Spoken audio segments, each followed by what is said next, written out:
என்னை யாருமே நேசிக்க மாட்டேங்கிறாங்க, எல்லாருமே என்னை மறந்துட்டாங்க, ஒரு தனிமையாக இருக்கிறேன் அப்படின்ற மாதிரி உணர்றீங்களா? ஒன்றும் கலங்காரங்க.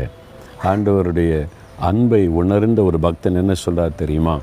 தகப்பன் தாய் கூட மறந்துடலாம், ஆனால் கர்த்தர் என்னை மறக்க மாட்டார், அவர் என்னை சேர்த்து கொள்வார் என்று மகிழ்ச்சியோடு சொல்லுகிறான். நீங்களும் அப்படி சொல்லலாம். எல்லாரும் மறந்தாலும், எல்லாரும் கைவிட்டாலும், தாய் தகப்பன் கூட என்னை மறந்து கைவிட்டாலும் கர்த்தர் என்னை சேர்த்து கொள்ளுவார், என்னை கைவிட மாட்டார், அவர் கூட இருக்கிறார்னே. ஏன் தெரியுமா? யாருமே உங்களுக்காக மறிக்கலை, ஆனால் இயேசு உங்களுக்காக சிலுவையில் மறித்து உயிர்த்தெழுந்தார்.